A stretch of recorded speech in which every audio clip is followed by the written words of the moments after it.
महाराज श्री स्वामी समर्थ,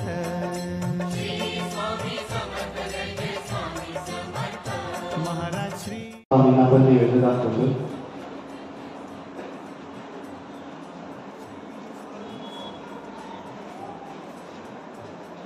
श्रीपाद श्री वल्लभ श्री नृत्य सरस्वती गुरुदेव दत्त भगवान श्री स्वामी समर्थ महाराजाय नमः. धूपम आग्रहपयामि.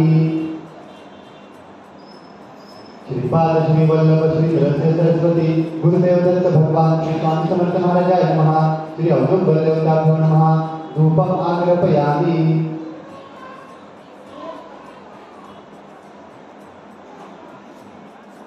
श्रीपाद श्री वल्लभ श्री नृत्य सरस्वती गुरुदेव दत्त भगवान श्री स्वामी समर्थ महाराजाय नमः.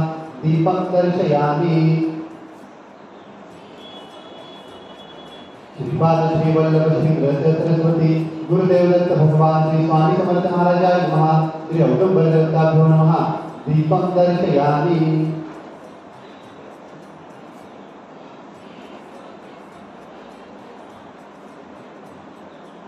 सत्यस्तवर्तनं प्रसिद्ध्यामि.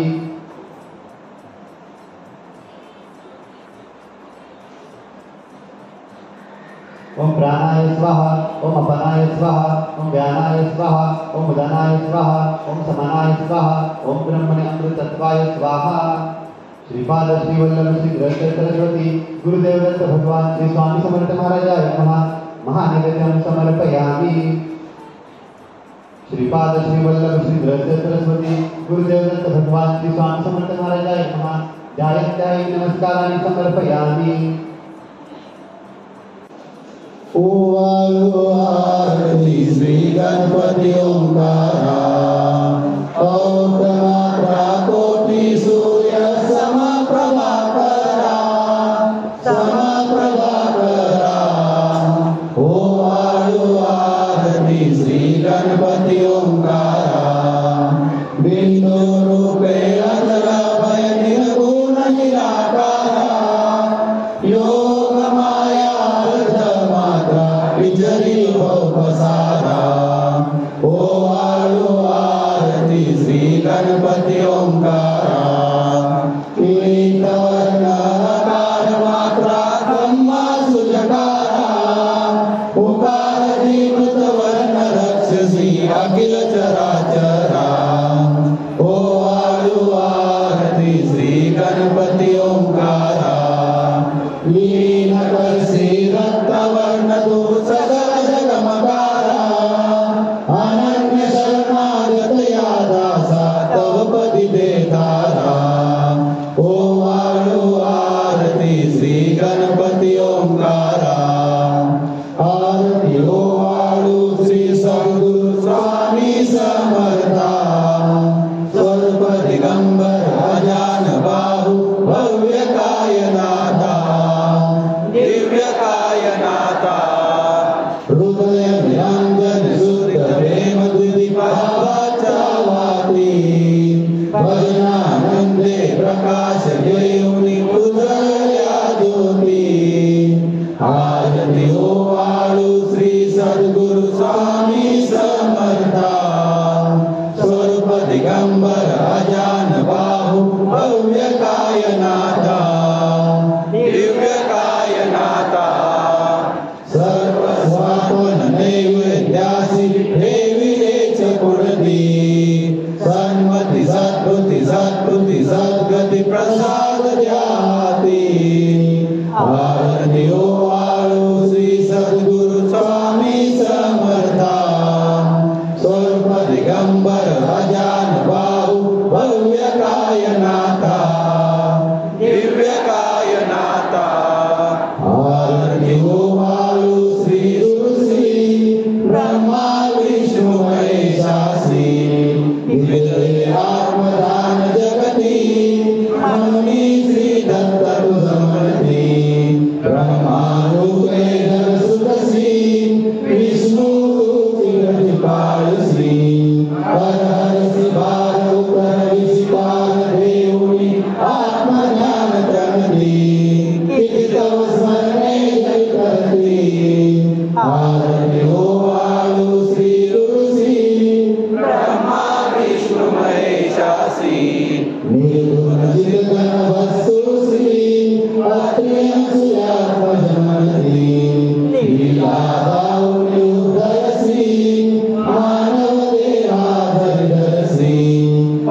अससी देह हाती संते हृदय असून ही मूर्ती जाणीवलो पर्यंतमती आरती ओवाळो श्री गुरु श्री आरती ओवाळो श्री गुरु श्री ब्रह्मा विष्णु महेशासी ओवाळो नारायण शुद्ध ज्योती पंचप्राण श्यामलांग वंशरांजन शंख पद्मधरी जान वैजयंती पीतवसन गदा शोभे सुदर्शन ओवाळो नारायण शुद्ध ज्योती पंचप्राण मुकुट कौस्तुभरत्न आकाकृत कुंडल शुभ्रकर्ण हृदय सिंहासनी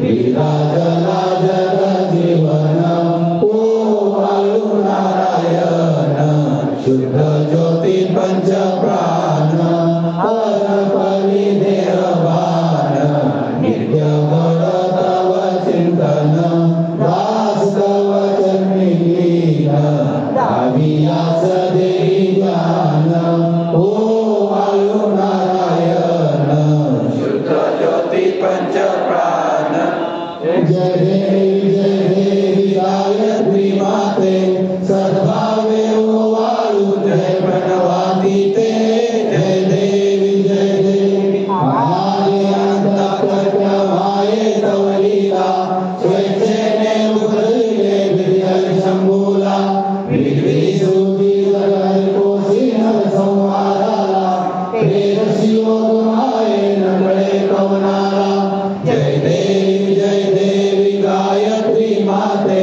सद्भावे ओवाळू जय प्रणवाती ते जय देवी पंचामुखे पंचतत्वे निर्मेली पंचे करणे विविध सृष्टी रचेली अहं भावे तया सुनी कृती केली माते तुझा सविती त्यांची मती भ्रमली जय देवी गायत्री माते सद्भावे ओवाळू जय प्रणवाती ते जय देवी गाता तुझ तर्पी मौनी गायत्री नाव भुक्ती मुक्ती साधती न भोग्या ठाव सर्वातीता ब्रह्म रूपिणी भाव धरती जे ज्ञानी ज्ञान दुःखावाव जय देवी गायत्री माते सद्भावे ओवाळू जय प्रणवाती ते जय देवी आदि माये तू ते विसरले लोक धर्माहारी होईल पडला हात ग्रासूनी दैन्य उनी कृला विवेक स्मरता तुझा नगनी सगळे हो पाक जय देवी गायत्री माते सद्भावे ओवाळू जय प्रणवाती ते जय देवी त्रिनेत्र पंचशिने चंद्रकला मुकुटाते वरदा भय चंद्रकला कपाल संकाते विपद्म अंकुश नशकर कमलासन पीते मोहनि वारुणि माते उद्धरि माते जय देवी गायत्री माते सद्भावे ओवाळू जय प्रणवाती ते जय देवी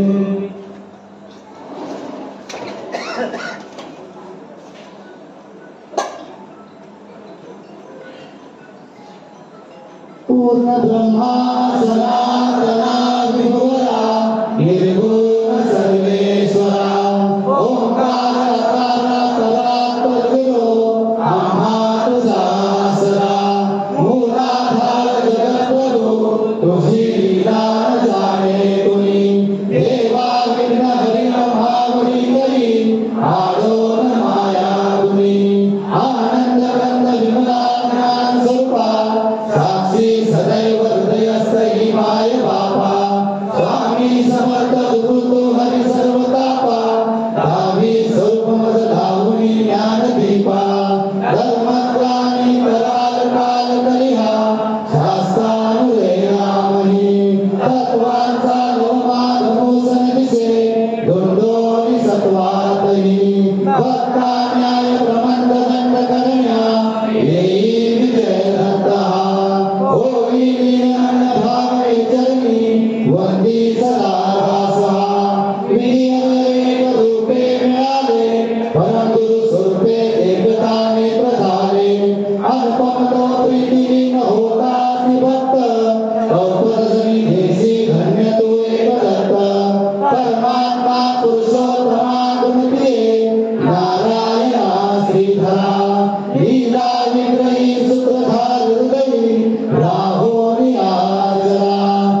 हा जीव तो दुसरा अर्पित से सुमनांजलि तो पदा प्रेमे जगद्गुरुवरा ब्रह्मा इंद्र सुरासुर प्रतिदिनी स्थापित तुझ्या परा ओंकार स्वरूपात वेद जननी दुर्वीण महाकरा भावेजा भजता विपळती दैन्यादि सर्वाबला गायत्री सुमने नमो करी कृपा आम्हारी सर्वदा कधीच्या सेवेकऱ्यांकडे फलपास करायचे खाली कोणी वाज घेतली पुढे कोणी घ्यायचे नाही पाठीमागे होऊन कोणीही व्हायचं नाही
अगदी मनापासून सद्गुरूंची प्रार्थना करायची सद्गुरुनाथा हात जोडितो अंत नको पाहू उकळूनी मनीचे हित गुज सारे वद कवना राहू निशिदिन श्रमसी मम हितात तू किती तुझशी न देऊ हृदय वससी परिणत दिससी कैसे तुझ पाहू सद्गुरुनाथा हात जोडितो अंत नको पाहू उकळूनी मनीचे हित गुज सारे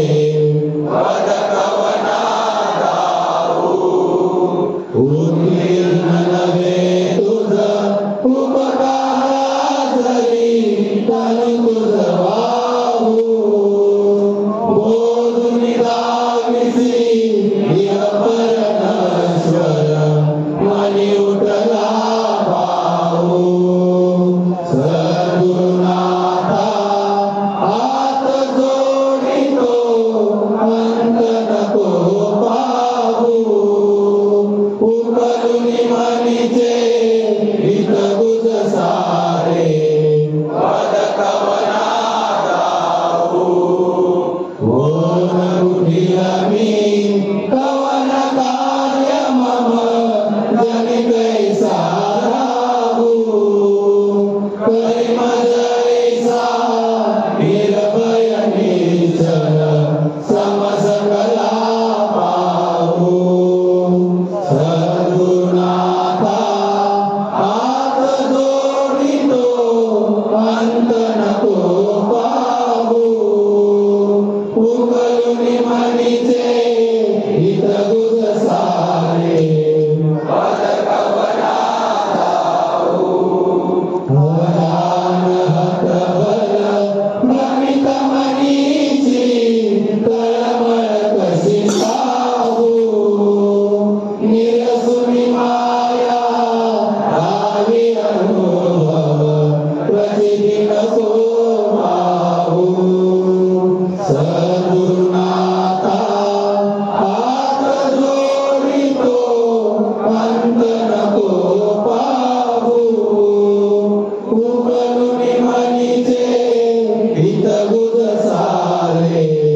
वद कवना राहू सद्गुरुनाथा हात जोडितो अंत नको पाहू सद्गुरुनाथा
Please